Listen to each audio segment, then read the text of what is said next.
చింతకాని మండలంలో సిఎల్పి నేత భట్టి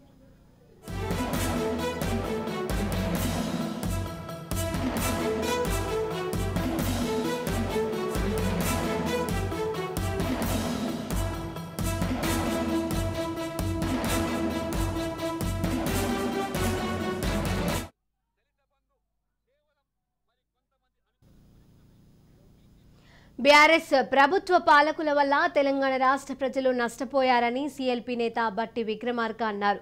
ఖమ్మం జిల్లా చింతకాని మండలం గాంధీనగర్, పందిళ్లపల్లి గ్రామాలలో ఆయన ఎన్నికల ప్రచారం నిర్వహించారు. ఉమ్మడి రాష్ట్రంలో నష్టపోయామని, తెలంగాణ వచ్చాక ఈ 10 సంవత్సరాల పాలకుల చేతుల్లో నష్టపోయామని భట్టి విక్రమార్క అన్నారు. ఇంటికో ఉద్యోగం, దళితుడికి 3 ఎకరాల భూమి అంతా జూటా అని ఆగ్రహం వ్యక్తం చేశారు. సీఎం కేసీఆర్ అన్ని వర్గాలను మోసం చేశారని విమర్శించారు.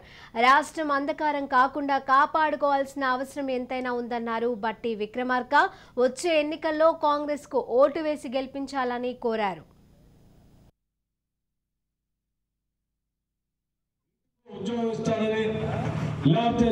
ముఖ్యమంత్రి చేస్తానని, నిరుద్యోగ యువతకి నిరుద్యోగ వృత్తి ఇస్తానని రకరకాలైనటువంటి ప్రకటనలు చేసి ఏది చేయలేదు.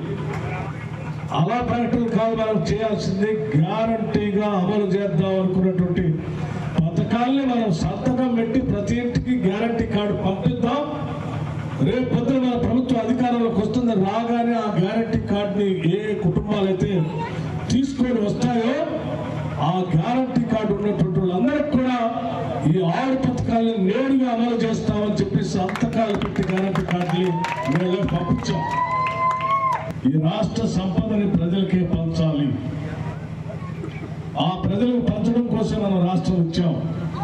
మధ్యలో ఉన్న టీఆర్ఎస్ ప్రభుత్వం ప్రజలకు చెందకుండా అడ్డుపడుతుంది కాబట్టి మనం చాలా స్పష్టంగా ప్రజల పంచేటువంటి కార్యక్రమాలు చేయాలని, వచ్చే ఆదాయాన్ని ఖర్చుని లెక్కలేసి ప్రజలకు ఏది చేస్తే బాగుంటుందో కూడా స్పష్టంగా 6 గ్యారెంటీలు ప్రకటించారు. ఇంటికో ఉద్యోగం ఇస్తానని, లేకపోతే